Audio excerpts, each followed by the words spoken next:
ಎಲ್ಲರಿಗೂ ನಮಸ್ಕಾರಗಳು. ಕಳೆದ ತರಗತಿಯಲ್ಲಿ ನಾವು 2023ರಲ್ಲಿ ಕರ್ನಾಟಕ ಪರೀಕ್ಷಾ ಪ್ರಾಧಿಕಾರದ ವತಿಯಿಂದ ನಡೆಸಲಾಗಿದ್ದಂತಹ ಕೆಸೆಟ್ ಪರೀಕ್ಷೆಯ ಪತ್ರಿಕೆ 1ರ ಪ್ರಶ್ನೋತ್ತರಗಳನ್ನು ಚರ್ಚೆಯನ್ನು ಮಾಡಿದ್ದೇವೆ. ಇವತ್ತಿನ ತರಗತಿಯಲ್ಲಿ ಮುಂದುವರೆದಂತಹ ಪ್ರಶ್ನೋತ್ತರಗಳನ್ನು ನಾವು ನೋಡ್ತಾ ಹೋಗೋಣ. 26ನೇ ಪ್ರಶ್ನೆ ಇದೆ. ಇದು ಕಮ್ಯುನಿಕೇಷನ್ಗೆ ಸಂಬಂಧಪಟ್ಟಂತಹ ಪ್ರಶ್ನೆ ಅಂತ ಹೇಳ್ಬೋದು. ಇಲ್ಲಿ ಜಾನ್ ಡ್ಯೂಯಿ ಅವರಿದ್ದಾರೆ, ಅರಿಸ್ಟಾಟಲ್, ಜೆ ಕೃಷ್ಣಮೂರ್ತಿ ಮತ್ತು ಪ್ಲೇಟೋ ಅವರಿದ್ದಾರೆ. ಇವರು ಮಂಡನೆ ಮಾಡಿದಂತಹ ಕಮ್ಯುನಿಕೇಷನ್ಗೆ ಸಂಬಂಧಪಟ್ಟಂತಹ ಸಿದ್ಧಾಂತಗಳ ಬಗ್ಗೆ ನಾವು ಇಲ್ಲಿ ಮಾತಾಡ್ತೀವಿ. ಜಾನ್ ಡ್ಯೂಯಿ ಅವರು ಹೇಳ್ತಾರೆ, ಹಂಚಿಕೆಯ ಅನುಭವವು ಮಾನವನ ಉತ್ತಮಗಳಲ್ಲಿ ಶ್ರೇಷ್ಠವಾಗಿದೆ ಅಂತ ಹೇಳಿ.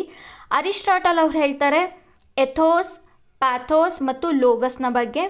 ನೆಕ್ಸ್ಟ್ ಜೆ ಕೃಷ್ಣಮೂರ್ತಿ ಅವರು ಹೇಳ್ತಾರೆ ಸಂವಹನವು ಪರಸ್ಪರ ಕಲಿಯಲು ಸಹಾಯ ಆಗುತ್ತೆ ಅಂತ ಹೇಳಿ. ನಂತರ ಪ್ಲೇಟೋ ಅವರು ಹೇಳ್ತಾರೆ ಮೌಖಿಕ ಸಂವಹನವು ಲಿಖಿತ ಪಠ್ಯಕ್ಕಿಂತ ಉತ್ತಮವಾಗಿದೆ ಅಂತ ಹೇಳಿ. ಹಾಗಾಗಿ ಇಲ್ಲಿ ಆನ್ಸರ್ ಆಪ್ಷನ್ ಸಿ ಆಗಿರುತ್ತೆ. Yes, option C is the right answer ಅಂತ ಹೇಳ್ಬೋದು. ಓಕೆ, ಈಗ ನೋಡೋಣ ಈ ಒಂದು ಕಮ್ಯುನಿಕೇಷನ್ ಸಿದ್ಧಾಂತಗಳ ಬಗ್ಗೆ. ಓಕೆ, ಜಾನ್ ಡ್ಯೂಯಿ ಅಂತ ಹೇಳಿ ವಾಸ್ ಅನ್ ಅಮೆರಿಕನ್ ಫಿಲಾಸಫರ್ ಮತ್ತು ಎಜುಕೇಟರ್ ಅಂತ ಹೇಳ್ಬೋದು. ಇವರು ಕಮ್ಯುನಿಕೇಷನ್ ಬಗ್ಗೆ ಬಹಳಷ್ಟು ಮಾಹಿತಿಗಳನ್ನು ಕೊಟ್ಟಿದ್ದಾರೆ. For him communication was not just about the sending message but the very foundation of community and democracy and shared meaning ಅಂತ ಹೇಳಿ. ಹಾಗೆ ಇವರು ಕಮ್ಯುನಿಕೇಷನ್ ಬಗ್ಗೆ ಬಹಳಷ್ಟು ಕೀ ಐಡಿಯಾಸ್ಗಳನ್ನು ಕೊಟ್ಟಿದ್ದಾರೆ. ಅವುಗಳನ್ನು ನೋಡ್ತಾ ಹೋಗೋಣ. The first one, communication as a sharing experience. Communication is how humans share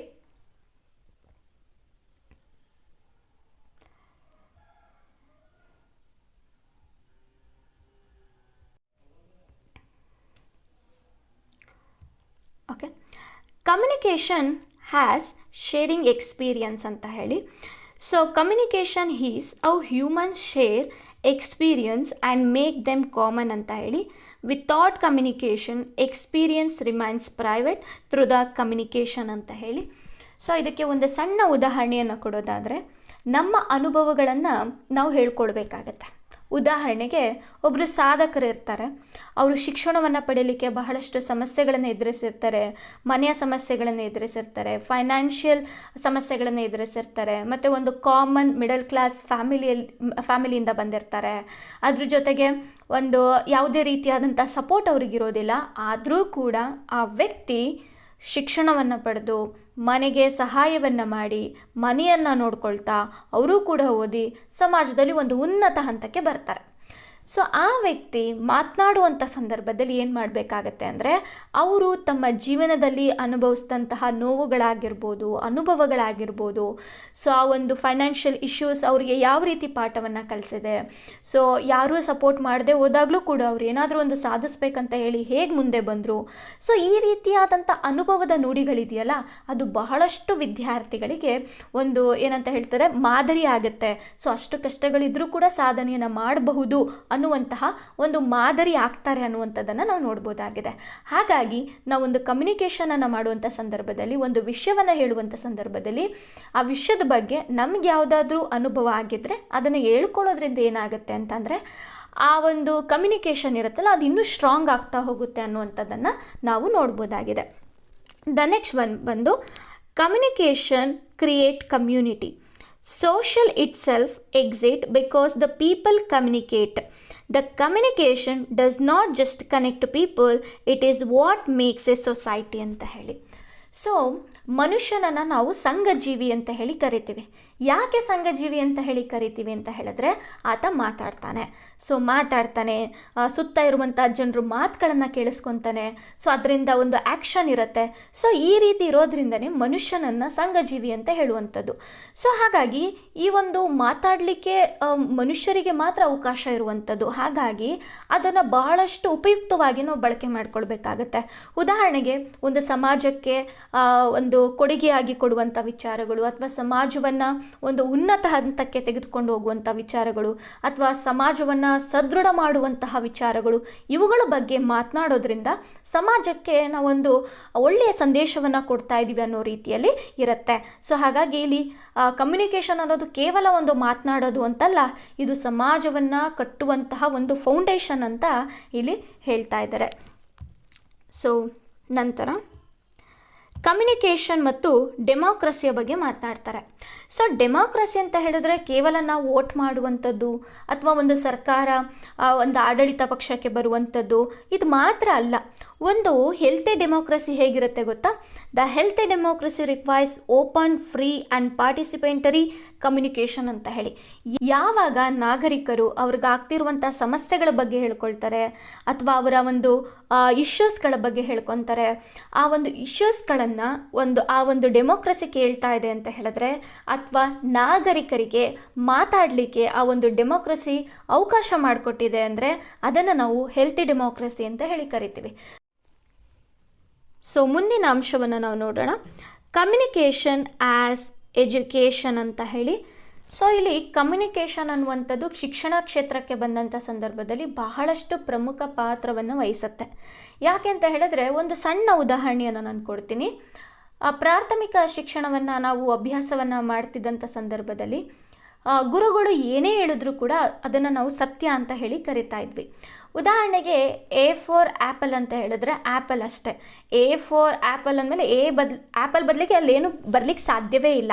ಈ ರೀತಿಯಲ್ಲಿ ನಾವೇನು ಮಾಡ್ತಿದ್ವಿ ಅಂತಂದರೆ ಬಹಳಷ್ಟು ಅವರ ಮಾತುಗಳಿಗೆ ನಾವು ಬೆಲೆಯನ್ನು ಕೊಡ್ತಿದ್ವಿ. ಹಾಗಾಗಿ ಅಂದರೆ ಕಮ್ಯುನಿಕೇಷನ್ ಅಂತ ಹೇಳಿ.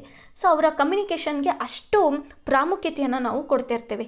ಸೊ ಇವತ್ತಿಗೂ ಕೂಡ ಅಷ್ಟೇ ಪ್ರಾಮುಖ್ಯತೆಯನ್ನು ಕೊಡ್ತಾ ಇದ್ದೀವಿ. ಹಾಗಾಗಿ ನಾವೇನು ಮಾಡಬೇಕಾಗತ್ತೆ ಅಂತ ಹೇಳಿ ಬಂದಾಗ, ಒಂದು ಗುರುಗಳೇನು ಮಾಡಬೇಕಾಗತ್ತೆ, ಸಮಾಜದ ಒಳಿತಿಗೆ ಬೇಕಾಗಿರುವಂತಹ ಮಾಹಿತಿಗಳಾಗಿರ್ಬೋದು, ಅಥವಾ ಉನ್ನತ ಶಿಕ್ಷಣಕ್ಕೆ ಬೇಕಾಗಿರುವಂತಹ ಮಾಹಿತಿ ಆಗಿರ್ಬೋದು, ಅಥವಾ ಆ ಒಂದು ಮಕ್ಕಳ ಜೀವನಕ್ಕೆ ಬೇಕಾಗಿರುವಂಥ ಮೌಲ್ಯಗಳಾಗಿರ್ಬೋದು, ಅಥವಾ ಅವ್ರ ಜೀವನದಲ್ಲಿ ಆದಂತಹ ಕೆಲವೊಂದಿಷ್ಟು ಅನುಭವಗಳಾಗಿರ್ಬೋದು.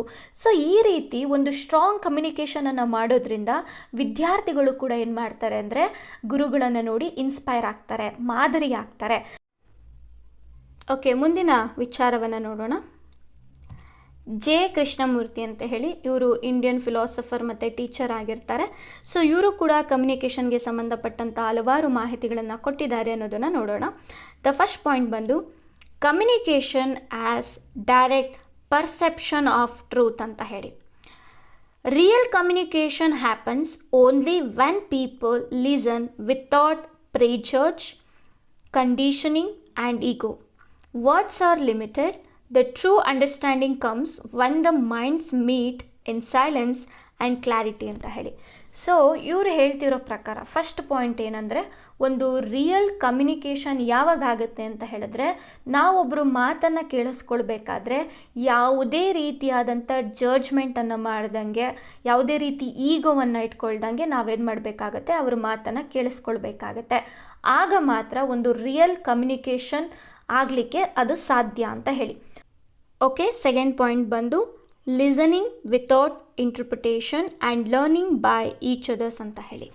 ಸೊ ಇವ್ರು ಹೇಳ್ತಾ ಇದ್ದಾರೆ, ನಾನು ನಿಜವಾಗ್ಲೂ ಕೂಡ ನಾವೇನು ಮಾಡ್ತೀವಿ ಅಂದರೆ, ಒಬ್ಬರು ಮಾತನ್ನು ಕೇಳಿಸ್ಕೊಳ್ಬೇಕಾದ್ರೆ ನಾವೇನು ಮಾಡ್ತೀವಿ, ಕಂಪೇರ್ ಮಾಡ್ತೀವಿ, ಜಡ್ಜ್ ಮಾಡ್ತೀವಿ, ಅಥವಾ ಒಂದು ಪಾಸ್ಟ್ ಒಪಿನಿಯನನ್ನು ಇಟ್ಕೊಂಡಿರ್ತೀವಿ. ಸೊ ಈ ರೀತಿಯಾಗಿ ಒಂದು ಒಪಿನಿಯನನ್ನು ಇಟ್ಕೊಂಡಂಥ ಸಂದರ್ಭದಲ್ಲಿ ಒಂದು ಗುಡ್ ಕಮ್ಯುನಿಕೇಷನ್ ಆಗಲಿಕ್ಕೆ ಸಾಧ್ಯ ಇಲ್ಲ. ಇವತ್ತು ಸಮಾಜದಲ್ಲಿ ಒಂದು ವಿಷಯ ಅಂತ ಬಂದಾಗ ಅದ್ರ ಪರನೂ ಇರ್ತಾರೆ, ವಿರುದ್ಧನೂ ಇರ್ತಾರೆ. ಸೊ ಹಾಗಾಗಿ ನಾನು ಪರ ಇದ್ದೀನಿ ಅಂತ ಹೇಳಿ ವಿರುದ್ಧದ ವಿಚಾರಗಳನ್ನು ತಿಳ್ಕೊಳ್ದೇ ಇರುವಂಥದ್ದು, ಅಥವಾ ನಾನು ವಿರುದ್ಧ ಇದ್ದೀನಿ ಅಂತ ಹೇಳಿ ಪರದ ವಿಚಾರವನ್ನು ತಿಳ್ಕೊಳ್ದೇ ಇರುವಂಥದ್ದು. ಸೊ ಈ ರೀತಿ ಆಗುತ್ತೆ. ಅಥವಾ ಬಿಡು, ಅವರು ಯಾವಾಗಲೂ ಅವರು ನೆಗೆಟಿವ್ ಆಗಿ ಮಾತಾಡ್ತಾರೆ, ಅವ್ರ ಮಾತನ್ನು ನಾವು ಕೇಳಿಸ್ಕೊಳ್ಳೋದು ಬೇಡ ಅಂತ ಹೇಳೋದು, ಇಲ್ಲ ಅವ್ರು ಯಾವಾಗಲೂ ಪರ ಬಗ್ಗೆನೇ ಮಾತಾಡ್ತಾರೆ, ಅವ್ರ ಬಗ್ಗೆ ನಾವು ಕೇಳಿಸ್ಕೊಳ್ಳೋದು ಬೇಡ ಅನ್ನುವಂಥದ್ದು. ಸೊ ಈ ರೀತಿ ನಾವೇನು ಮಾಡಿಬಿಡ್ತೀವಿ ಅಂದರೆ ಪಾಸ್ಟ್ ಒಪಿನಿಯನನ್ನು ಇಟ್ಕೊಂಡ್ಬಿಡ್ತೀವಿ, ಅಥವಾ ಅವ್ರನ್ನ ಜಡ್ಜ್ ಮಾಡ್ತೀವಿ, ಅಥವಾ ಅವರನ್ನು ಕಂಪೇರ್ ಮಾಡ್ತೀವಿ. ಇದರಿಂದ ಏನಾಗುತ್ತೆ ಅಂದರೆ ಒಂದು ಗುಡ್ ಒಂದು ಕಮ್ಯುನಿಕೇಷನ್ ಆಗಲಿಕ್ಕೆ ಸಾಧ್ಯ ಇಲ್ಲ. ಹಾಗೆ ಲರ್ನಿಂಗ್ ಬೈ ಈಚ್ ಅದರ್ಸ್ ಅಂತ ಇವತ್ತಿನ ಸಮಾಜದಲ್ಲಿ ಪ್ರತಿಯೊಬ್ಬರಿಂದನೂ ಕೂಡ ಕಲಿಯುವಂಥ ಅಂಶಗಳು ಇದ್ದೇ ಇರುತ್ತೆ. ಸೊ ಯಾವಾಗ ನಾವು ಈ ರೀತಿ ಕಂಪೇರ್, ಜಡ್ಜ್, ಪಾಸ್ಟ್ ಒಪಿನಿಯನ್ ಇಟ್ಕೊಂಡಿರ್ತೀವೋ ಆಗ ನಾವು ಮತ್ತೊಬ್ಬರಿಂದ ಒಂದು ವಿಷಯವನ್ನು ತಿಳ್ಕೊಳ್ಳಿಕ್ಕೂ ಸಾಧ್ಯ ಇಲ್ಲ, ಕಲೀಲಿಕ್ಕೂ ಸಾಧ್ಯವಿಲ್ಲ.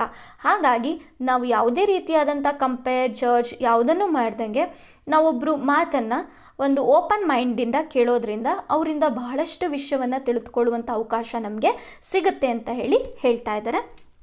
ಓಕೆ, ಸೊ ಮುಂದಿನ ಅಂಶ ನೋಡೋಣ. ಡೈಲಾಗ್ ಅಥವಾ communication is not A debate ಅಂತ ಹೇಳ್ತಾ ಇದ್ದಾರೆ. ಸೊ ಡಿಬೇಟ್ ಅಂತ ಬಂದಾಗ ನಾವು ಒಂದು ವಿಷಯದ ಪರ ಮಾತಾಡ್ತೀವಿ, ಮತ್ತೊಂದು ವಿರುದ್ಧ ಮಾತಾಡ್ತೀವಿ. ಇಲ್ಲ ನೀನು ವಿನ್ ಆಗಬೇಕು, ಇಲ್ಲ ನಾನು ವಿನ್ ಆಗಬೇಕು, ಒಬ್ರು ಸೋಲ್ಬೇಕು, ಒಬ್ರು ಗೆಲ್ಲಬೇಕು, ಈ ರೀತಿ ಬಂದ್ಬಿಡುತ್ತೆ. ಹಾಗಾಗಿ ಇವ್ರು ಹೇಳ್ತಾ ಇದ್ದಾರೆ ಕಮ್ಯುನಿಕೇಷನ್ ಅನ್ನುವಂಥದ್ದು ಅಥವಾ ಡೈಲಾಗ್ ಅನ್ನುವಂಥದ್ದು ಏನಾಗಿರುತ್ತೆ, ನೀನು ವಿನ್ ಆಗೋದು ಅಥವಾ ಸೋಲೋದು ಇದು ಯಾವುದೂ ಇರೋದಿಲ್ಲ, ಪರ ವಿರೋಧ ಇದು ಯಾವುದೂ ಇರೋದಿಲ್ಲ. ಅಲ್ಲಿ ಏನಿರುತ್ತೆ ಅಂದರೆ ನಾವು ಸತ್ಯವನ್ನು ಹೊರತರಲಿಕ್ಕೆ ಪ್ರಯತ್ನವನ್ನು ಮಾಡಬೇಕು. ಸೊ ಪರ ಆಗಲಿ ವಿರುದ್ಧ ಆಗಲಿ ಅದು ನಮಗೆ ಬೇಕಾಗಿಲ್ಲ. ಒಂದು ಕಮ್ಯುನಿಕೇಷನ್ ಆಗ್ತಾ ಇದೆ ಅಂದರೆ ಆ ವಿಷಯದ ಸತ್ಯತೆಯನ್ನು ಮತ್ತು ಆ ವಿಷಯದಿಂದ ಸತ್ಯವನ್ನು ಹೊರತರಲಿಕ್ಕೆ ನಾವೆಲ್ಲರೂ ಏನಾಗಿರಬೇಕು ಅಂದರೆ ಒಂದು ಒಗ್ಗಟ್ಟಾಗಿರಬೇಕು ಅಂತ ಹೇಳ್ತಾ ಇದ್ದಾರೆ. Next, communication and self knowledge ಇವೆರಡಕ್ಕೂ ಇರೋ ಸಂಬಂಧದ ಬಗ್ಗೆ ಹೇಳ್ತಾ ಇದ್ದಾರೆ. ಏನಂತ ಹೇಳಿದ್ರೆ ಕಮ್ಯುನಿಕೇಷನ್ ಅಂದರೆ ಏನು ಗೊತ್ತಾ, ಸೊ ನಾವೇನಾಗಿರ್ತೀವಿ ಅದನ್ನು ಮಾತ್ರ ನಾವು ಹೇಳಲಿಕ್ಕೆ ಸಾಧ್ಯ. ಸೊ ನಾವು ಯಾವುದೋ ಒಂದು ವಿಚಾರವನ್ನು ಕಲ್ಪಿಸ್ಕೊಂಡು ಹೇಳ್ತೀನಿ ಅಥವಾ ಇಮ್ಯಾಜಿನೇಷನ್ ಮಾಡ್ಕೊಂಡು ಹೇಳ್ತೀನಿ ಅಂತ ಹೇಳಿದ್ರೆ ಅದು ಬರೋದಿಲ್ಲ. ನಾವು ಏನಾಗಿರ್ತೀವೋ ಅದು ನಮ್ಮ ಮಾತುಗಳಲ್ಲಿ ಬರುತ್ತೆ. ಸೊ ಹಾಗಾಗಿ ಕಮ್ಯುನಿಕೇಷನ್ ಅನ್ನುವಂಥದ್ದು ಏನಾಗಿರುತ್ತೆ ಅಂದರೆ ನಾವು ಯಾವಾಗ ಒಂದು ಮೈಂಡ್ ಫ್ರೀ ಆಗಿರ್ತೀವೋ ಆವಾಗ ಕಮ್ಯುನಿಕೇಷನ್ ಅನ್ನುವಂಥದ್ದು ಒಂದು ಕ್ಲಿಯರ್ ಮತ್ತು ಟ್ರಾನ್ಸ್ಫಾರ್ಮೇಟಿವ್ ಒಂದು ವಿಚಾರವಾಗಿ ಹೊರಬರುತ್ತೆ ಅನ್ನುವಂಥದ್ದನ್ನು ನಾವು ನೋಡ್ಬೋದಾಗಿದೆ. ಯಾವುದೇ ವಿಚಾರ ಇರಲಿ ನಾವು ಓಪನ್ ಮೈಂಡ್ ಆಗಿರಬೇಕು ಮತ್ತು ಯಾವುದೇ ರೀತಿಯಾದಂಥ ಕಂಪೇರ್, ಜಡ್ಜ್, ಪಾಸ್ಟ್ ಒಪಿನಿಯನ್ ಏನೂ ಇರಬಾರ್ದು. ಆವಾಗ ನಾವು ಒಂದು ವಿಷಯವನ್ನು ಕಲೀಲಿಕ್ಕೆ ಸಾಧ್ಯವಾಗುತ್ತೆ. ಈ ಒಂದು ಈಗೋವನ್ನು ಇಟ್ಕೊಂಡ್ಬಿಟ್ರೆ ಏನಾಗುತ್ತೆ ಗೊತ್ತಾ, ನಾವು ಯಾವುದೇ ಒಂದು ವಿಷಯವನ್ನು ಅಕ್ಸೆಪ್ಟ್ ಮಾಡ್ಕೊಳ್ಳಿಕ್ಕೆ ನಮಗೆ ಸಾಧ್ಯ ಆಗೋದಿಲ್ಲ. ಈ ಒಂದು ಈಗೋ ಅನ್ನೋದು ಯಾವಾಗಲೂ ಕೂಡ ಅಡ್ಡ ಬರ್ತಿರುತ್ತೆ. ಸೊ ಹಾಗಾಗಿ ಒಂದು ವಿಷಯವನ್ನು ಕಲಿಯುವಂಥ ಸಂದರ್ಭದಲ್ಲಿ ನಾವೊಂದು ಚಿಕ್ಕ ಮಗು ರೀತಿಯಲ್ಲಿ ಇರಬೇಕು. ಅಂದರೆ ನಮಗೇನೂ ಗೊತ್ತಿಲ್ಲ, ನಮ್ಮ ಝೀರೋ ನಾಲೆಡ್ಜ್ ನಮಗಿದೆ, ನಾವು ಒಂದು ವಿಷಯ ಕಲಿತಿದ್ದೀನಿ, ಈ ರೀತಿ ಯಾವಾಗ ನಾವು ಒಂದು ಮೈಂಡ್ ಫ್ರೀ ಆಗಿ ಒಂದು ನಮಗೇನೂ ಗೊತ್ತಿಲ್ಲ ನಾವು ಕಲಿತಿದ್ದೀವಿ ಈ ರೀತಿ ಇರ್ತೀವೋ ಆಗ ಬಹಳಷ್ಟು ವಿಷಯಗಳನ್ನು ಕಲೀಲಿಕ್ಕೆ ನಮ್ಗೆ ಅವಕಾಶ ಸಿಗುತ್ತೆ. ಆ ಒಂದು ಹಸಿವಿರಬೇಕು ನಮಗೆ. ಸೊ ನನಗೆ ಎಲ್ಲ ಗೊತ್ತು ಅನ್ನುವಂಥ ಸಂದರ್ಭ ಬಂದಾಗ ನಾವು ಏನೂ ಕಲಿಯೋಕ್ಕಾಗಲ್ಲ. ಬಟ್ ನಮಗೆ ಯಾವಾಗ ಜ್ಞಾನದ ಹಸಿವು ಇರುತ್ತೋ ಆವಾಗ ಪ್ರತಿಯೊಂದು ವಿಚಾರದ ಬಗ್ಗೆ ಬಹಳಷ್ಟು ಗಮನ ಕೊಟ್ಟು ನಾವು ವಿಷಯಗಳನ್ನು ಕಲಿತಾ ಹೋಗ್ತೀವಿ. ಸೊ ಹಾಗಾಗಿ ಕಮ್ಯುನಿಕೇಷನ್ ಆ್ಯಂಡ್ ಸೆಲ್ಫ್ ನಾಲೆಡ್ಜ್ ಅನ್ನೋದು the very important.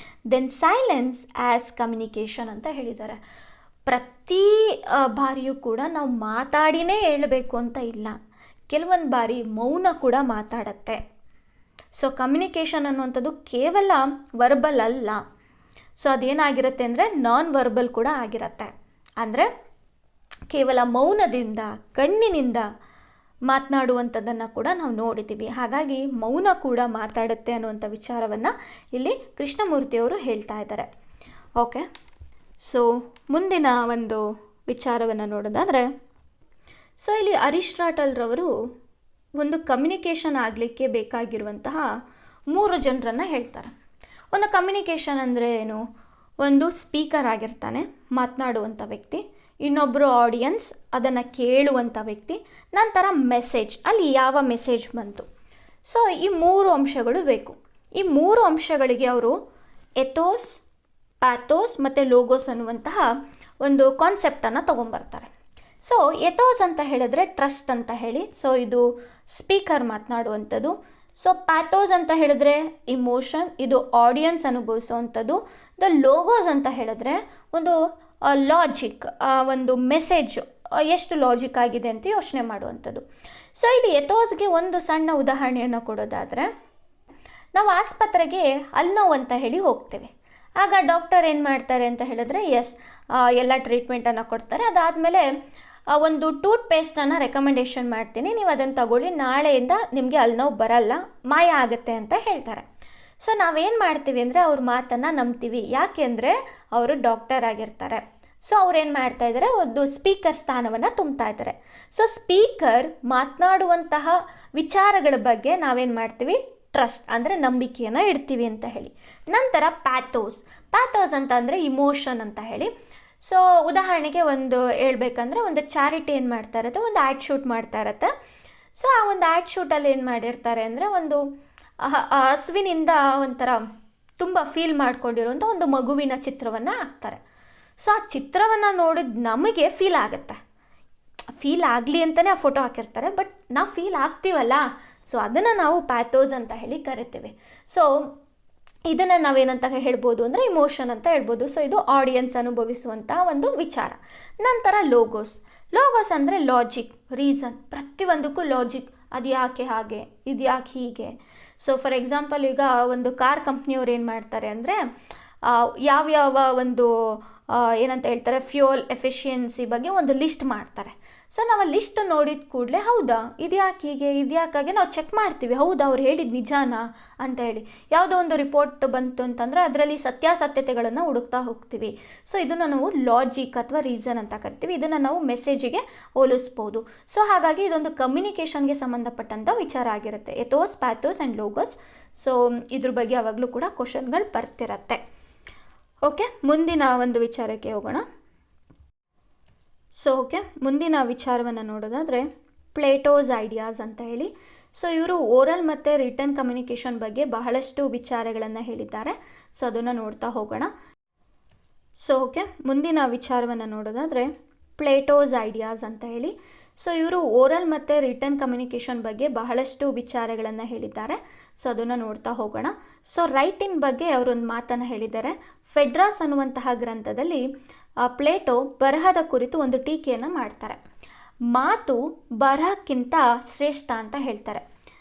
He say written text are like paintings, they appear alive but cannot respond to question. A written word is fixed, it cannot clarify or define itself if misunderstood ಅಂತ ಹೇಳಿ.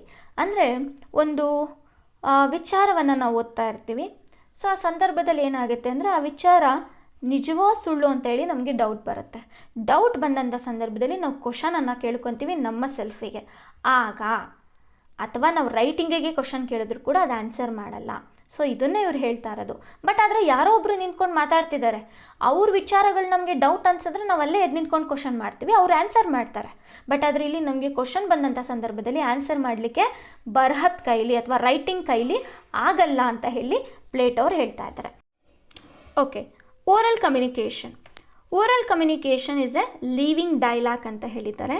For Plato the true knowledge is gained through dialogue, means the spoken conversation.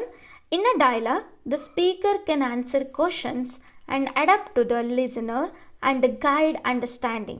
The oral communication is dynamic and responsive and alive ಅಂತ ಹೇಳಿ. So ಇವರು ಹೇಳ್ತಾ ಇರೋದಂದರೆ oral communication ಅಂದರೆ normal ನಾವೇನು ಮಾತಾಡ್ತಾ ಇರ್ತೀವಿ, ಕಮ್ಯುನಿಕೇಷನ್ ಮಾಡ್ತಾ ಇರ್ತೀವಿ ಬಾಯಿಂದ. ಸೊ ಇದನ್ನು ನಾವು ಓರಲ್ ಕಮ್ಯುನಿಕೇಷನ್ ಅಂತ ಕರಿತೀವಿ.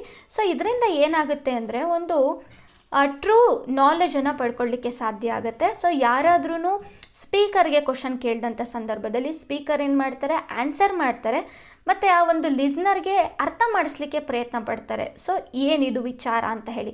ಸೊ ಹಾಗಾಗಿ ಓರಲ್ ಕಮ್ಯುನಿಕೇಷನ್ ಯಾವಾಗಲೂ ಒಂದು ಡೈನಮಿಕ್ ಆಗಿರುತ್ತೆ, ರೆಸ್ಪಾನ್ಸಿವ್ ಆಗಿರುತ್ತೆ ಅಂತ ಹೇಳಿ ಕರಿತಿದ್ದಾರೆ. ಸೊ ನಂತರ ಇವ್ರೇನು ಹೇಳ್ತಾರೆ ಅಂದರೆ ಫಿಲಾಸಫಿ ಆ್ಯಸ್ ಡೈಲಾಗ್ ಅಂತ ಹೇಳಿ. Plato believed philosophy itself is a living practice of the questioning and answering, something best done in the spoken form. The writing at best is a reminder of the knowledge but not the source of knowledge ಅಂತ ಹೇಳಿದ್ದಾರೆ. So ಅವ್ರು ಹೇಳ್ತಾ ಇದ್ದಾರೆ philosophy ಅನ್ನುವಂಥದ್ದು it self ಅದೇನಾಗಿರುತ್ತೆ, ಒಂದು living practice ಆಗಿರುತ್ತೆ. Question ಮಾಡ್ಕೊಳ್ಳೋದು, ಅದಕ್ಕೆ ಆನ್ಸರ್ ಹುಡ್ಕೋವಂಥದ್ದು, ಕ್ವಶನ್ ಮಾಡ್ಕೊಳ್ಳೋದು, ಆನ್ಸರ್ ಹುಡ್ಕೋವಂಥದ್ದು. ಸೊ ಇದೇ ಪ್ರೋಸೆಸ್ ಏನಾಗ್ತಿರುತ್ತೆ ಫಿಲಾಸಫಿಯಲ್ಲಿ ಆಗ್ತಾ ಇರುವಂಥದ್ದು ಅಂತ ಹೇಳ್ತಾರೆ. ಹಾಗೆ ರೈಟಿಂಗ್ ಅನ್ನುವಂಥದ್ದು ಒಂದು ನಾಲೆಡ್ಜ್, ಅದು ಸತ್ಯ. ಏಕೆಂದರೆ ನಾವು ಇವತ್ತು ಓದ್ತಿರುವಂಥ ಪ್ರತಿಯೊಂದು ವಿಚಾರಗಳು ಕೂಡ ರೈಟಿಂಗಲ್ಲೇ ಇರುವಂಥದ್ದು, ಪುಸ್ತಕಗಳು. ಬಟ್ ಆದರೆ it is not A source of knowledge ಅಂತ ಹೇಳ್ತಾ ಇದ್ದಾರೆ. ಓಕೆ, ಮುಂದಿನ ಪ್ರಶ್ನೆಯನ್ನು ನೋಡೋಣ. ಪರಿಣಾಮಕಾರಿ ಸಂವಹನದ ಕೆಳಗಿನ ಯಾವ ಹೇಳಿಕೆಗಳು ಸರಿಯಾಗಿದೆ? ಸೊ ಎಫೆಕ್ಟಿವ್ ಕಮ್ಯುನಿಕೇಷನ್ ಬಗ್ಗೆ ಕೇಳ್ತಾ ಇದ್ದಾರೆ. ಸಂವಹನವು ಮಾಹಿತಿಯ ವಿನಿಮಯವಾಗಿದೆ, ಹೌದು, ಸತ್ಯ. ಸಂವಹನವು ಮಾಹಿತಿಯ ಇಂದಿನ ಭಾವನೆ ಮತ್ತು ಉದ್ದೇಶಗಳನ್ನು ಅರ್ಥ ಮಾಡಿಕೊಳ್ಳುತ್ತೆ. ಹೌದು, ಸೊ ಎರಡೂ ಕೂಡ ಇಲ್ಲಿ ರೈಟ್ ಆಗಿದೆ. ಓಕೆ, ಮುಂದಿನ ಪ್ರಶ್ನೆಯನ್ನು ನೋಡೋಣ. ಯಾವ ರೀತಿಯ ಸಂವಹನವು ತರಗತಿಯಲ್ಲಿ ಸಹಕಾರಿ ಕಲಿಕೆಯನ್ನು ಉತ್ತೇಜಿಸುತ್ತೆ ಅಂತ ಹೇಳಿ, ಅಂದರೆ ಕೊಲಾಬರೇಟಿವ್ ಲರ್ನಿಂಗ್ ಅಂತ ಹೇಳಿ ಕರಿತೀವಿ. ಸೊ ಇದು ವ್ಯಕ್ತಿಗತ ಸಂವಹನ, ಪರಸ್ಪರ ಸಂವಹನ, ಗುಂಪು ಸಂವಹನ ಮತ್ತು ಸಮೂಹ ಸಂವಹನ ಇದೆ. ಸೊ ಇಲ್ಲಿ ಕೊಲಾಬರೇಟಿವ್ ಲರ್ನಿಂಗ್ ಅಂತ ಬಂದಾಗ ನಾವು ಗ್ರೂಪ್ ಕಮ್ಯುನಿಕೇಷನ್ಗೆ ನಾವು ನೋಡ್ತೀವಿ. ಸೊ ಕಮ್ಯುನಿಕೇಷನಲ್ಲಿ ಒಂದು 12 ರೀತಿಯ ಕಮ್ಯುನಿಕೇಷನ್ಸ್ಗಳನ್ನು ನೋಡ್ತೀವಿ. ಸೊ ಇದನ್ನು ಈ ಇಂದಿನ ತರಗತಿಯಲ್ಲಿ ನಾನು ಸಂಪೂರ್ಣವಾಗಿ ಚರ್ಚೆಯನ್ನು ಮಾಡಿದ್ದೇನೆ. ಸೊ ನೀವು ಹೋಗಿ ನೋಡ್ಬೋದು. ಓಕೆ, ಮುಂದಿನ ಪ್ರಶ್ನೆಯನ್ನು ನೋಡೋಣ. ಈ ಕೆಳಗಿನವುಗಳಲ್ಲಿ ಯಾವುದು ಓದುವ ತಂತ್ರವಾಗಿದೆ? ಸೊ ಸ್ಕಿಮ್ಮಿಂಗ್ ಇದೆ, ನೆಕ್ಸ್ಟ್ ಮನವೊಲಿಸುವ ಅಥವಾ ಎಕ್ಸ್ಪಾಸಿಟರಿ, ನೆಕ್ಸ್ಟು ಚಿಕಿತ್ಸಕ ಅಂತ ಹೇಳಿ ಇದೆ. ಸೊ ದ ಆನ್ಸರ್ ಬಂದು ಸ್ಕಿಮ್ಮಿಂಗ್ ಅಂತ. ಸೊ ಇವ ಓದುವಂಥ ತಂತ್ರಗಳು ಒಂದಿಷ್ಟಿದೆ, ರೀಡಿಂಗ್ ಟೆಕ್ನಿಕ್ ಅಂತ ಹೇಳಿ. ಸೊ ಅದನ್ನು ನೋಡ್ತಾ ಹೋಗೋಣ. First skimming. So types of skimming ಅಂತ ಅಂದರೆ ಹೇಳಿದ್ರೆ, ಫಸ್ಟ್ ನಾವೇನು ಮಾಡಬೇಕು ಅಂದರೆ, ಯಾವುದೋ ಒಂದು ವಿಚಾರವನ್ನು ಓದ್ತಿದ್ದೀವಿ. ಸೊ ಅದು ನಾವೇನು ಮಾಡಬೇಕು ಗೊತ್ತಾ, ಫಸ್ಟು ಒಂದು ಸ್ಟಾರ್ಟ್, ನೆಕ್ಸ್ಟು ಎಂಡ್ ಪಾಯಿಂಟ್ ಎರಡನ್ನೂ ಗುರ್ತಾಕೋಬೇಕು. ನಾನು ಫಸ್ಟು ಸ್ಟಾರ್ಟಿಂಗ್ ಇಷ್ಟು ಓದ್ತೀನಿ, ನೆಕ್ಸ್ಟ್ ಎಂಡಿಂಗಲ್ಲಿ ಇಷ್ಟು ಓದ್ತೀನಿ. ನಂತರದಲ್ಲಿ ನಾನು ಓದುವಂಥದ್ದು ಕೇವಲ ಎಡಿಂಗ್ಸ್ ಮತ್ತು ಸಬ್ ಎಡ್ಡಿಂಗ್ಸ್. ಸೊ ಎಡ್ಡಿಂಗ್ಸ್ ಏನಿರುತ್ತೆ ಮತ್ತು ಸಬ್ ಎಡ್ಡಿಂಗ್ಸ್ ಏನಿರುತ್ತೆ ಅಷ್ಟನ್ನು ಮಾತ್ರ ಓದ್ತೀನಿ. ನಂತರ ದ ಬೋಲ್ಡ್ ವರ್ಡ್ಸ್ ಏನಿರುತ್ತೆ ಸೊ ಅದನ್ನು ನಾನು ಓದ್ತೀನಿ. ಮತ್ತು ಟರ್ಮಿನಾಲಜಿಗಳು ಅಂತ ಒಂದಿಷ್ಟಿರುತ್ತೆ ಒಂದು ಪಾಠ ಅಂತ ತಗೊಂಡಾಗ. ಸೊ ಅದರಲ್ಲಿ ಬೋಲ್ಡ್ ವರ್ಡ್ಸಲ್ಲಿ ಬರೆದಿದ್ದಾರೆ, ಸೊ ಅದಷ್ಟು ಮಾತ್ರ ಓದ್ತೀನಿ. ಮತ್ತು ಟರ್ಮಿನಾಲಜಿಗಳು ಏನಿದೆ ಅದನ್ನು ಮಾತ್ರ ಓದ್ತೀನಿ. ನೆಕ್ಸ್ಟು ಸ್ಟಡಿ ಡಯಾಗ್ರಾಮ್, ಚಾರ್ಟ್ಸ್ ಮತ್ತು ಕ್ಯಾಪ್ಷನ್ಸ್. ಏನೋ ಒಂದು ಚಿತ್ರ ಕೊಟ್ಟಿದ್ದಾರೆ, ಸೊ ಆ ಚಿತ್ರವನ್ನು ಸಂಪೂರ್ಣವಾಗಿ ಓದ್ತೀನಿ. ಯಾವುದೋ ಒಂದು ಚಾರ್ಟ್ ಕೊಟ್ಟಿದ್ದಾರೆ, ಅದನ್ನು ಸಂಪೂರ್ಣವಾಗಿ ನಾನು ಏನು ಮಾಡ್ತೀನಿ, ಓದ್ಕೊಳ್ತೀನಿ. Next use your finger as a ಒಂದು ruler to the guide your eyes ಅಂತ ಹೇಳಿ. ಸೊ ಓದುವಂಥ ಸಂದರ್ಭದಲ್ಲಿ ನಾವೇನು ಮಾಡಬೇಕು ಅಂತ ಹೇಳಿದ್ರೆ, ನಮ್ಮ ಒಂದು ಗಮನ ಓದೋದ್ರ ಮೇಲೆ ಇರಬೇಕು, ಅಥವಾ ನಾವು ಓದಿದ್ದೆಲ್ಲವೂ ಕೂಡ ನಮ್ಮಲ್ಲಿ ಒಂದು ಮೈಂಡಲ್ಲಿ ಅದು ಪ್ರಿಂಟ್ ಆಗಬೇಕು ಅಂತ ಹೇಳಿದ್ರೆ ನಾವೇನು ಮಾಡಬೇಕು, ಒಂದು ಪೆನ್ನನ್ನು ಅಥವಾ ಒಂದು ಪೆನ್ಸಿಲನ್ನು, ಓದುವಾಗ ಪೆನ್ಸಿಲ್ ಇಟ್ಕೊಳ್ಳಿ ಅಂತ ಹೇಳ್ತಾರೆ. ಯಾಕೆ ಗೊತ್ತಾ, ನಾವು ಓದುವಂಥ ಸಂದರ್ಭದಲ್ಲಿ ಪ್ರತಿಯೊಂದು ಅಕ್ಷರದ ಮೇಲೂ ಕೂಡ ನಾವೇನು ಮಾಡಬೇಕು, ಈ ರೀತಿ ಪೆನ್ಸಿಲ್ ಇಂದ ನಾವು ಗುರ್ತು ಮಾಡ್ತಾ, ಅಂದರೆ ಬರೆಯೋದಂತಲ್ಲ, ಜಸ್ಟ್ ಒಂದು ಆ ಅಕ್ಷರಗಳ ಮೇಲೆ ನಾವೇನು ಮಾಡಬೇಕಾಗುತ್ತೆ, ಪೆನ್ಸಿಲನ್ನು ತೊಗೊಂಡು ಹೋಗಬೇಕಾಗತ್ತೆ. ಸೊ ಆವಾಗ ಏನಾಗುತ್ತೆ ಅಂದರೆ ನಾವು ಓದಿದ್ದೆಲ್ಲವೂ ಕೂಡ ನೆನಪಲ್ಲಿ ಉಳ್ಕೊಳ್ಳುತ್ತೆ. ಸೊ ಹಾಗಾಗಿ ಈ ರೀತಿ ಒಂದು ಟೆಕ್ನಿಕನ್ನು ಯೂಸ್ ಮಾಡುವಂಥದ್ದು. ಈ ಒಂದು ಟೆಕ್ನಿಕನ್ನು ನಾವೇನಂತ ಕರಿತೀವಿ ಅಂದರೆ ಸ್ಕಿಮ್ಮಿಂಗ್ ಟೆಕ್ನಿಕ್ ಅಂತ ಹೇಳಿ ಕರೀತಾರೆ. ತುಂಬ ಶಾರ್ಟಾಗಿ ಒಂದು ಸ್ಟಾರ್ಟ್ ಪಾಯಿಂಟ್ ಓದ್ತೀನಿ, ಎಂಡ್ ನೋಟ್ ಓದ್ತೀನಿ, ಜಸ್ಟ್ ಹೆಡ್ಡಿಂಗ್ಸ್ ಓದ್ತೀನಿ, ಸಬ್ ಹೆಡ್ಡಿಂಗ್ಸ್ ಓದ್ತೀನಿ, ನೆಕ್ಸ್ಟ್ ಬೋಲ್ಡ್ ವರ್ಡ್ಸ್ ಏನಿರುತ್ತೆ ಅದನ್ನು ಮಾತ್ರ ಓದ್ತೀನಿ, ಡಯಾಗ್ರಾಮ್ಸ್ಗಳನ್ನ ಓದ್ಕೊತೀನಿ. ಕೊನೆಗೆ ಓದೋಂಥ ಸಂದರ್ಭದಲ್ಲಿ ನಾನೇನು ಮಾಡ್ತೀನಿ, ಒಂದು ಪೆನ್ಸಿಲ್ ಅವ್ರ ಪೆನ್ ಅಥವಾ ನಮ್ಮ ಕೈ ಬೆರಳನ್ನು ಯೂಸ್ ಮಾಡ್ತೀನಿ. ನೆಕ್ಸ್ಟು ಸ್ಕಿಮ್ಮಿಂಗ್ ಅಂತ ಬಂದಾಗ ಎಷ್ಟು ಅದೇ ಇದೆ, ಕೀವರ್ಡ್ಸ್ ಇದೆ, ಬೋಲ್ಡ್ ವರ್ಡ್ಸ್, ಹೆಡ್ಡಿಂಗ್ಸ್ ಮತ್ತು ಸೆಂಟೆನ್ಸ್ ಮತ್ತು ಪ್ಯಾರಾಗ್ರಾಫ್ ಏನಿರುತ್ತೆ ಅಷ್ಟನ್ನು ಮಾತ್ರ ಓದ್ಕೊಳ್ಳುವಂಥದ್ದು. ಸೊ ನಂತರದಲ್ಲಿ ಬರುವಂಥದ್ದು ಪರ್ಸ್ಯಾಸಿವ್ ಎಸ್ಸೆ ಅಂತ ಹೇಳಿ ಬರುತ್ತೆ. ಸೊ ಒಂದು ಎಸ್ಸೆ ಅಂದರೆ ಪ್ರಬಂಧ ಬರೆಯುವಂಥ ಸಂದರ್ಭದಲ್ಲಿ ನಾವು ಯಾವ ರೀತಿಯ ಪ್ರಬಂಧವನ್ನು ಬರೀಬೇಕು ಅಂತ ಹೇಳಿ ಬಹಳಷ್ಟು ಟೆಕ್ನಿಕ್ಗಳನ್ನು ನೋಡ್ತೀವಿ. ಸೊ ಅದರಲ್ಲಿ ಪರ್ಸ್ಯಾಸಿವ್ ಎಸ್ಸೆ ಅನ್ನುವಂಥದ್ದು ಕೂಡ ಒಂದು. ಇದರಲ್ಲಿ 7 ಸ್ಟೆಪ್ಸ್ ಇದೆ. ಸೊ ಅದನ್ನು ನೋಡ್ತಾ ಹೋಗೋಣ. Select an interesting topic, define your position ಅಂತ ಹೇಳಿ. ಸೊ ಫಸ್ಟು ನಾವೊಂದು ಟಾಪಿಕ್ ತೊಗೊಳ್ಬೇಕು. ಸೊ ಯಾವುದೋ ಒಂದು ವಿಚಾರದ ಬಗ್ಗೆ ನಾನೇನು ಮಾಡ್ತಾಯಿದ್ದೀನಿ, ಎಸ್ಸೆ ಬರಿತಾ ಇದ್ದೀನಿ. ಓಕೆ, ದೆನ್ ಅದ್ರ ಬಗ್ಗೆ ನಾನೇನು ಮಾಡಬೇಕು, ರಿಸರ್ಚ್ ಮಾಡಬೇಕು, ಗ್ಯಾದರ್ ಎವಿಡೆನ್ಸ್. ನಾನೇನು ಮಾಡಬೇಕಾಗತ್ತೆ, ಆ ಒಂದು ಎಸ್ಸೆ ಬಹಳಷ್ಟು ಪ್ರಭಾವಶಾಲಿಯಾಗಿರಬೇಕು ಅಂತ ಹೇಳಿದ್ರೆ ನಾನೇನು ಮಾಡ್ತೀನಿ, ಅದ್ರ ಬಗ್ಗೆ ಬಹಳಷ್ಟು ಸಂಶೋಧನೆಗಳನ್ನು ಮಾಡ್ತೀನಿ ಮತ್ತು ಎವಿಡೆನ್ಸ್ಗಳನ್ನು ಕಲೆಕ್ಟ್ ಮಾಡ್ತೀನಿ. ನನ್ನ ವಾದಕ್ಕೆ ಸರಿ ಹೊಂದೋ ರೀತಿಯಲ್ಲಿ ನಾನು ಎವಿಡೆನ್ಸನ್ನು ಕಲೆಕ್ಟ್ ಮಾಡ್ತೀನಿ. ಮೇಕ್ ಆ್ಯನ್ ಔಟ್ಲೈನ್ ಅಂತ ಹೇಳಿ. ಸೊ ಅದಕ್ಕೊಂದು ರೂಪುರೇಷೆಗಳನ್ನು ರೂಪಿಸ್ಕೋಬೇಕು, ಹೇಗೆ ಬರೀಬೇಕು ನಾವು ಅಂತ. Next writing the introduction. ನಾವು ಎಸ್ಸೆ ಅಂತ ಹೇಳಿ ಬಂದಾಗ ಫಸ್ಟ್ ನಾವು ಪರಿಚಯವನ್ನು ಬರಿತೀವಿ. ನಂತರ ಕ್ರಿಯೇಟಿಂಗ್ ಬಾಡಿ ಪ್ಯಾರಾಗ್ರಾಫ್ ಅಂತ ಹೇಳಿ. ನಾನೇನು ಮಾಡಬೇಕು, ನಂತರದಲ್ಲಿ ವಿಷಯ ಮಂಡನೆ ಅಂತ ಹೇಳಿ ಕರಿತೀವಿ ಕನ್ನಡದಲ್ಲಿ. ಸೊ ವಿಷಯ ಮಂಡನೆಯನ್ನು ಮಾಡಬೇಕು. ನಂತರದಲ್ಲಿ ಕನ್ಕ್ಲೂಡಿಂಗ್ ದ ಎಸ್ಸೆ. ಕೊನೆಯದಾಗಿ ನಾವೇನು ಮಾಡಬೇಕು, ಉಪಸಂಹಾರ ಅಂತ ಕನ್ನಡದಲ್ಲಿ ಕರಿತೀವಿ. ಸೊ ಅದನ್ನು ಬರೀಬೇಕು. ನೆಕ್ಸ್ಟ್ ಏನು ಮಾಡಬೇಕು, ರಿವ್ಯೂವನ್ನು ನಾವು ಮಾಡಬೇಕಾಗತ್ತೆ. ಸೊ ಇದನ್ನು ನಾವೇನಂತ ಕರಿತೀವಿ ಅಂದರೆ ಒಂದು ಪರ್ಫೆಕ್ಟ್ ಎಸ್ಸೆ ಅಂತ ಹೇಳಿ ಕರಿತೀವಿ. ಇದಿಷ್ಟು ಅಂಶಗಳು ಇರಲೇಬೇಕು. ಸೊ ಇಂಟ್ರೊಡಕ್ಷನ್ ಇದ್ದು ಕಂಕ್ಲೂಷನ್ ಇಲ್ಲ ಅಂದರೆ ಅದು ಎಸ್ಸೆ ಅಲ್ಲ, ಕಂಕ್ಲೂಷನ್ ಇದ್ದು ಒಂದು ಇಂಟ್ರೊಡಕ್ಷನ್ ಇಲ್ಲ ಅಂದರೆ ಅದು ಕೂಡ ಎಸ್ಸೆ ಆಗಿರೋದಿಲ್ಲ. ಸೊ ಪ್ರತಿಯೊಂದು ಸ್ಟೆಪ್ಪು ಇಂಪಾರ್ಟೆಂಟ್ ಆಗಿರುತ್ತೆ. ಓಕೆ, ಮುಂದಿನ ಅಂಶವನ್ನು ನೋಡೋಣ. ಓಕೆ, ಎಕ್ಸ್ಪೋಸಿಟರಿ ರೈಟಿಂಗ್ ಅಂತ ಹೇಳಿ ಬರುತ್ತೆ. ಸೊ ಇದನ್ನು ಉದಾಹರಣೆ ಕೊಡಬೇಕಂದ್ರೆ, ಒಬ್ಬರು ಟೀಚರ್ ನಮಗೆ ಒಂದು ವಿಷಯವನ್ನು ಹೇಳಬೇಕಾದ್ರೆ ಎಷ್ಟು ಡೀಟೇಲ್ ಆಗಿ ಹೇಳ್ತಾರೋ ಸೊ ಅದನ್ನು ನಾವು ಎಕ್ಸ್ಪೋಸಿಟರಿ ರೈಟಿಂಗ್ ಅಂತ ಹೇಳ್ಬೋದು. ಅಂದರೆ ಡೀಟೇಲ್, ಯಾವ ಅಂಶನೂ ಬಿಡೋ ಹಾಗಿಲ್ಲ. ಸೊ ಯಾವ ಒಂದು ರಿಲೇಟೆಡ್ ವಿಚಾರಗಳು ಅಥವಾ ಇದಕ್ಕೆ ರಿಲೇಟೆಡ್ ಆಗಿರೋ ವಿಚಾರ ಯಾವುದನ್ನು ಬಿಡೋ ಹಾಗಿಲ್ಲ, ಸಂಪೂರ್ಣವಾಗಿ ಬರೆಯುವಂಥದ್ದು. ಸೊ ಹಾಗಾಗಿ ಇಲ್ಲಿ ಒಂದಿಷ್ಟು ಕೀ ಪಾಯಿಂಟ್ಸ್ ಇದೆ ನೋಡಿ. ಫಸ್ಟ್ ನಾವೇನು ಮಾಡಬೇಕಾಗುತ್ತೆ, ಒಂದು ಟಾಪಿಕನ್ನು ಚೂಸ್ ಮಾಡಬೇಕಾಗತ್ತೆ. ನಂತರ ಅದ್ರ ಬಗ್ಗೆ ಫ್ಯಾಕ್ಟ್ಸ್ ಆಗಿರ್ಬೋದು, ಡೀಟೇಲ್ಸ್ ಆಗಿರ್ಬೋದು, ಪ್ರತಿಯೊಂದನ್ನು ಕಲೆಕ್ಟ್ ಮಾಡಬೇಕಾಗಿರುತ್ತೆ. ನಂತರ ರೀಸನ್ಸ್ಗಳು, ಎಕ್ಸಾಂಪಲ್ಗಳು, ಸೊ ಇದನ್ನು ಒಂದಿಷ್ಟು ಕವನಗಳು ಅದನ್ನು ಕೂಡ ಬರೀಬೇಕಾಗಿರುತ್ತೆ. ನಂತರ ಎಲ್ಲಿ ನಾವು ಆ ಒಂದು ಐಡಿಯಾಸ್ಗಳನ್ನು ಅಥವಾ ಒಂದು ಫ್ಯಾಕ್ಟ್ಸ್ಗಳನ್ನು ಹಾಕ್ಬೇಕಂತ ಹೇಳಿ ಫುಲ್ಲು ಪ್ರಿಪ್ಲೇನ್ ಆಗಿ ಮಾಡಬೇಕಾಗತ್ತೆ. ನಂತರ ಯೂಸ್ ಟಾಪಿಕ್ ರಿಲೇಟೆಡ್ ವರ್ಡ್ಸ್, ಅಂದರೆ ವೊಕ್ಯಾಬ್ಯುಲರಿ ತುಂಬ ಚೆನ್ನಾಗಿರಬೇಕಾಗುತ್ತೆ ವರ್ಡ್ಸನ್ನು ಯೂಸ್ ಮಾಡೋದ್ರಲ್ಲಿ. ನಂತರ ಡಿಸ್ಕ್ರೈಬ್ ಎಕ್ಸಾಂಪಲ್, ಪ್ರತಿಯೊಂದಕ್ಕೂ ಕೂಡ ನಾವೇನು ಎಕ್ಸಾಂಪಲ್ಗಳು ಕೊಡ್ತಿರ್ತೇವೆ ಅದನ್ನು ಕೂಡ ಸಂಪೂರ್ಣವಾಗಿ ಡೀಟೇಲ್ ಆಗಿ ಹೇಳುವಂಥದ್ದು. ಸೊ ಹಾಗಾಗಿ ಇದು ಕೂಡ ಒಂದು ಎಫೆಕ್ಟಿವ್ ರೈಟಿಂಗ್ ಅಂತ ಹೇಳಿ ನಾವು ನೋಡ್ಬೋದಾಗಿದೆ. ಓಕೆ, ಮುಂದಿನ ಪ್ರಶ್ನೆಯನ್ನು ನೋಡೋಣ. ಸೊ ಇಲ್ಲಿ ಪ್ರತಿಪಾದನೆ ಮತ್ತು ಕಾರಣಗಳನ್ನು ಕೊಟ್ಟಿದ್ದಾರೆ. ಸಂವಹನದ ಅಡೆತಡೆಗಳು ಸ್ವೀಕರಿಸುವವರಿಗೆ ತಲುಪುವ ಸಂದೇಶದ ಗುಣಮಟ್ಟದ ಮೇಲೆ ಪರಿಣಾಮವನ್ನು ಬೀರುತ್ತೆ. ಓಕೆ, ಇದು ಸಂವಹನದ ಸಮಯದಲ್ಲಿ ಭಾವನಾತ್ಮಕ ಅಂತರವನ್ನು ಕಡಿಮೆ ಮಾಡಬಹುದು. ಎಸ್, ಇದೆರಡೂ ಕೂಡ ಒಂದು ರೈಟ್ ಇದೆ. ಏಕೆಂತ ಹೇಳಿದ್ರೆ ಒಂದು ಕಮ್ಯುನಿಕೇಷನಲ್ಲಿ ಅಡೆತಡೆಗಳು ಬರ್ತಿದೆ ಅಂತ ಹೇಳಿದ್ರೆ ಆ ಒಂದು ಗುಣಮಟ್ಟ ಏನಿರುತ್ತಲ್ಲ ಸೊ ಅದು ಅದ್ರ ಮೇಲೆ ಪರಿಣಾಮ ಬೀರುತ್ತೆ. ಅದು ಸರಿಯಾಗಿ ಕೇಳಿಸ್ತಾನೆ ಇರ್ಬೋದು. ಸೊ ಈ ರೀತಿಯೆಲ್ಲ ತೊಂದರೆಗಳಾಗುತ್ತೆ. ಸೊ ಸಂವಹನದ ಸಮಯದಲ್ಲಿ ಭಾವನಾತ್ಮಕ ಅಂತರವನ್ನು ಕಡಿಮೆ ಮಾಡುತ್ತೆ ಅನ್ನುವಂಥದ್ದು ಕೂಡ ಸರಿಯಾಗಿರುತ್ತೆ. ಓಕೆ, ಮುಂದಿನ ಪ್ರಶ್ನೆ. ಎಸ್, ಇಲ್ಲಿ ಒಂದು ಮೆಂಟಲ್ ಎಬಿಲಿಟಿಗೆ ಸಂಬಂಧಪಟ್ಟಂಥ ಪ್ರಶ್ನೆ. ಓಕೆ, ನೆಕ್ಸ್ಟ್ 46ನೇ ಪ್ರಶ್ನೆ. ಈ ಕೆಳಗಿನ ಸಂಸ್ಥೆಗಳಲ್ಲಿ ಯಾವುದು ಇಂಟರ್ನೆಟ್ ಅಂದರೆ IP ವಿಳಾಸ ಹಂಚಿಕೆಗೆ ಸಂಬಂಧಿಸಿದ ಡೇಟಾಬೇಸನ್ನು ನಿರ್ವಹಿಸುತ್ತೆ ಅಂತ ಹೇಳಿ? ಸೊ ಆನ್ಸರ್ ಬಂದು internet corporation for names and numbers ಅಂತ ಹೇಳಿ ನಾವು ನೋಡ್ಬೋದಾಗಿದೆ. ಓಕೆ, ಮುಂದಿನ ಪ್ರಶ್ನೆ. ಇದು ಒಂದು ಕಂಪ್ಯೂಟರ್ಗೆ ಸಂಬಂಧಪಟ್ಟಂಥ ಪ್ರಶ್ನೆ. ಸೊ ಇಂಟರ್ನೆಟ್ ಇದೆ, ಇಂಟ್ರಾನೆಟ್, ಎಕ್ಸ್ಟ್ರಾನೆಟ್ ಆ್ಯಂಡ್ ಎಥರ್ನೆಟ್ ಇದೆ. ಸೊ ಅದರಲ್ಲಿ ಆನ್ಸರ್ ನೋಡೋದಾದರೆ ಇಂಟರ್ನೆಟ್ ಅಂತ ಹೇಳಿ ಇದು ಸಾರ್ವಜನಿಕ ನೆಟ್ವರ್ಕ್ ಆಗಿರುತ್ತೆ. ಸೊ ಎಲ್ಲರ ಬಳಕೆಗಿರುವಂಥದ್ದು ಇಂಟರ್ನೆಟ್. ಇಂಟ್ರಾನೆಟ್ ಅಂತ ಹೇಳಿದ್ರೆ ಇದು ಖಾಸಗಿ ನೆಟ್ವರ್ಕ್ ಆಗಿರುತ್ತೆ. ನಂತರದಲ್ಲಿ ಎಕ್ಸ್ಟ್ರಾನೆಟ್ ಅಂತ ಹೇಳಿದ್ರೆ ಇದು ವರ್ಚುವಲ್ ಖಾಸಗಿ ನೆಟ್ವರ್ಕ್ ಆಗಿರುತ್ತೆ. ಎಥರ್ನೆಟ್ ಅಂತ ಹೇಳಿದ್ರೆ ಇದೊಂದು ಲೋಕಲ್ ಏರಿಯಾ ನೆಟ್ವರ್ಕ್ ಅಂತ ಹೇಳಿ ನಾವು ನೋಡ್ಬೋದಾಗಿದೆ. ಸೊ ಆನ್ಸರ್ ಬಂದು option A is a right answer. Okay, so 48ನೇ ಪ್ರಶ್ನೆ ಇದೆ. ಶೈಕ್ಷಣಿಕ ವಲಯಕ್ಕೆ ಸೇವೆ ಸಲ್ಲಿಸಲು ಪ್ರತ್ಯೇಕವಾಗಿ ನಿರ್ಮಿಸಲಾದ ಮೊದಲ ಭಾರತೀಯ ಉಪಗ್ರಹವಾದ ಎಜುಕೇಷನ್ ಸ್ಯಾಟಲೈಟನ್ನು ಯಾವ ವರ್ಷದಲ್ಲಿ ಆರಂಭಿಸಲಾಯಿತು ಅಂತ ಹೇಳಿ?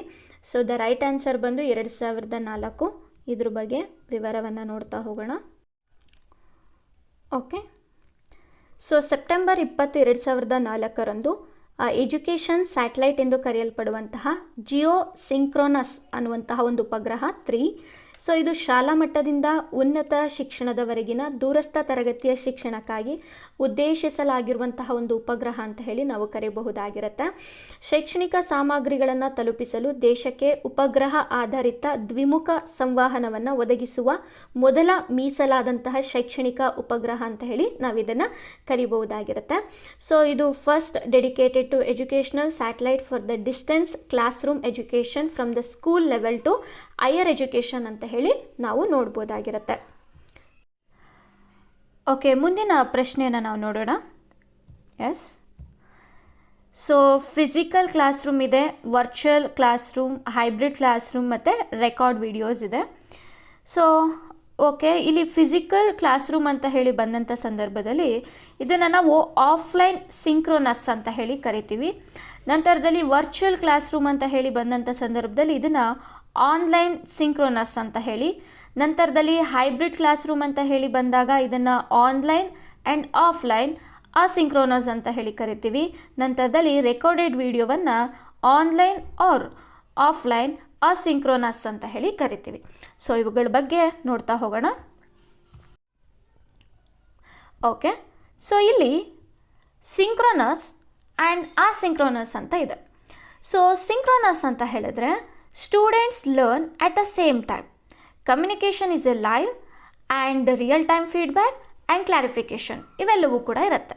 ಸೊ ಸಿಂಪಲಾಗಿ ಹೇಳಬೇಕು ಅಂದರೆ ಟೀಚರ್ ಪಾಠ ಮಾಡ್ತಾ ಇದ್ದಾರೆ, ನಾವು ಕೂತ್ಕೊಂಡು ಕೇಳ್ತಾ ಇದ್ದೀವಿ. ಸೊ ಇದನ್ನು ನಾವು ರಿಯಲ್ ಟೈಮ್ ಒಂದು ಲರ್ನಿಂಗ್ ಅಂತ ಹೇಳ್ಬೋದು. ಸೊ ಇದನ್ನೇ ನಾವು ಸಿಂಕ್ರೋನಸ್ ಅಂತ ಹೇಳಿ ಕರಿತೀವಿ. ಇಲ್ಲಿ ಉದಾಹರಣೆಗೆ ವಿಡಿಯೋ ಕಾನ್ಫರೆನ್ಸಿಗಿದೆ ಮತ್ತು ಲೈವ್ ಚಾಟ್ ಇದೆ. ಅದೇ ಆಸಿಂಕ್ರೋನಸ್ ಅಂತ ಹೇಳಿ ಬಂದಾಗ students learn at the different time. Communication is A not live R material R provided up front ಅಂತ ಹೇಳಿ.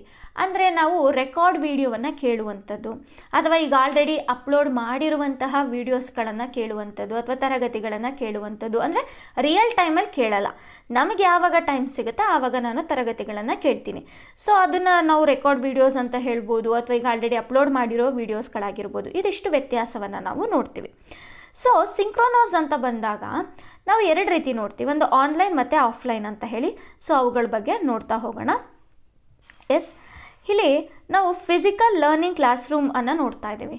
ಅಂದರೆ ರಿಯಲ್ ಟೈಮಲ್ಲಿ ನಾವೇನು ಮಾಡ್ತಾ ಇರ್ತೀವಿ, ಟೀಚರ್ ಪಾಠ ಮಾಡ್ತಾ ಇರ್ತಾರೆ, ಸ್ಟೂಡೆಂಟ್ಸ್ ಪಾಠವನ್ನು ಕೇಳ್ತಾ ಇರ್ತಾರೆ. ಇದನ್ನು ಫಿಸಿಕಲ್ ಲರ್ನಿಂಗ್ ಕ್ಲಾಸ್ ರೂಮ್ ಅಂತ ಹೇಳಿ ಕರಿಬಹುದು. ಜೊತೆಗೆ ಇದನ್ನು ನಾವು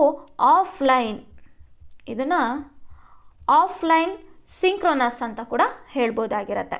ಸೊ ಅದೇ ರೀತಿಯಲ್ಲಿ ವರ್ಚುವಲ್ ಕ್ಲಾಸ್ ರೂಮ್ ಅಂತ ಹೇಳಿ. ಸೊ ಇಲ್ಲಿ ಲೈವಲ್ಲಿ ಪಾಠ ಮಾಡ್ತಾ ಇದ್ದಾರೆ, ಸೊ ನಾವು ಪಾಠವನ್ನು ಕೇಳ್ತಾ ಇದ್ದೀವಿ. ಸೊ ಇದನ್ನು ನಾವು ಆನ್ಲೈನ್ ಸಿಂಕ್ರೋನಸ್ ಅಂತ ಹೇಳಿ ಕರಿಬಹುದಾಗಿರುತ್ತೆ. ನಂತರದಲ್ಲಿ ಹೈಬ್ರಿಡ್ ಕ್ಲಾಸ್ ರೂಮ್ ಅಂತ ಹೇಳಿ. ಸೊ ಇಲ್ಲಿ ಆನ್ಲೈನ್ ಕೂಡ ಇರುತ್ತೆ, ನಂತರದಲ್ಲಿ ಆಫ್ಲೈನ್ ಕೂಡ ಇರುತ್ತೆ. ಸೊ ಎರಡೂ ರೀತಿಯಾದಂಥ ತರಗತಿಗಳಿರುತ್ತೆ. ಇದನ್ನು ಹೈಬ್ರಿಡ್ ಕ್ಲಾಸ್ ರೂಮ್ ಅಂತ ಹೇಳಿ ಕರಿತೀವಿ. ಸೊ ಅದೇ ರೀತಿಯಲ್ಲಿ ಆಸಿಂಕ್ರೋನಸ್ ಲರ್ನಿಂಗ್ ಅಂತ ಬಂದಾಗ ಸೊ ರೆಕಾರ್ಡ್ ವೀಡಿಯೋಸ್ಗಳಾಗಿರ್ಬೋದು ಅಥವಾ ಈಗ ಆಲ್ರೆಡಿ ಅಪ್ಲೋಡ್ ಮಾಡಿರುವಂತಹ ಮೆಟೀರಿಯಲ್ಸ್ ವಿಡಿಯೋಗಳನ್ನು ಪ್ರೊವೈಡ್ ಮಾಡೋದ್ರಿಂದ ನಮಗೆ ಯಾವಾಗ ಟೈಮ್ ಆಗುತ್ತೆ ಸೊ ಆವಾಗ ನಾವು ತರಗತಿಗಳನ್ನು ಕೇಳ್ಕೊಬೋದಾಗಿರುತ್ತೆ. ಸೊ ಇದನ್ನು ನಾವು ಆಸಿಂಕ್ರೋನಸ್ ಲರ್ನಿಂಗ್ ಅಂತ ಹೇಳಿ ಕರಿತೀವಿ. ಸೊ ಕೊನೆಯ ಪ್ರಶ್ನೆಯನ್ನು ನೋಡೋಣ. ವೆಬ್ಸೈಟ್ ಡೊಮೈನ್ ಹೆಸರನ್ನು ಉಲ್ಲೇಖಿಸುವ ಪರ್ಯಾಯ ಪದ ಯಾವುದು ಅಂತ ಹೇಳಿ ಕೇಳ್ತಾ ಇದ್ದಾರೆ. ಸೊ ಡೊಮೈನ್ ನೇಮ್ ಅಂತ ಏನು ಕರಿತೀವಿ, ಸೊ ನಮ್ಗೆ ಗೊತ್ತಿರುತ್ತೆ URL ಅಂದರೆ ಯೂನಿಫಾರ್ಮ್ ರಿಸೋರ್ಸ್ ಲೊಕೇಟರ್ ಅಂತ ಹೇಳಿ, ರಿಸೋರ್ಸ್ ಲೊಕೇಟರ್ ಅಂತ ಹೇಳಿ ಸೊ ನಾವು ಡೊಮೈನ್ ನೇಮಿಗೆ ಕರಿಬೋದಾಗಿರುತ್ತೆ. ಸೊ ಇಲ್ಲಿವರೆಗೂ ಕೂಡ ನಾವು 2023 ಪತ್ರಿಕೆ 1 ಎಲ್ಲ ಪ್ರಶ್ನೆಗಳನ್ನು ಕೂಡ ನಾವು ಕಂಪ್ಲೀಟಾಗಿ ಚರ್ಚೆಯನ್ನು ಮಾಡಿದ್ದೀವಿ. ಸೊ ಅದರಲ್ಲಿ ಒಂದಿಷ್ಟು ಪ್ರಶ್ನೆಗಳಿಗೆ ನಾನು ಚರ್ಚೆ ಮಾಡಿಲ್ಲ. ಯಾಕೆ ಅಂತ ಹೇಳಿದ್ರೆ ಈಗ ಆಲ್ರೆಡಿ 2020-21 ಸಾಲಿನ ಪತ್ರಿಕೆಯನ್ನು 24 ಒಂದು ಸಾಲಿನ ಪತ್ರಿಕೆಗಳನ್ನು ನಾನೀಗ ಆಲ್ರೆಡಿ ಚರ್ಚೆಯನ್ನು ಮಾಡಿದ್ದೀನಿ. ಅದರಲ್ಲಿ ಬಹಳಷ್ಟು ವಿಚಾರಗಳು ರಿಪೀಟ್ ಆಗಿ ಬಂದಿರೋದ್ರಿಂದ ನಾನು ಅವುಗಳ ಬಗ್ಗೆ ಚರ್ಚೆಯನ್ನು ಮಾಡೋಕ್ಕೋಗಿಲ್ಲ. ಸೊ ಮುಂದಿನ ತರಗತಿಯಲ್ಲಿ ಮತ್ತೊಂದು ಪ್ರಶ್ನೆ ಪತ್ರಿಕೆಯನ್ನು ನಾವು ಚರ್ಚೆಯನ್ನು ಮಾಡೋಣ. ಇಲ್ಲಿವರೆಗೂ ನನ್ನ ತರಗತಿಯನ್ನು ಕೇಳಿದಂತಹ ನಿಮ್ಮೆಲ್ಲರಿಗೂ ಕೂಡ ಧನ್ಯವಾದಗಳು.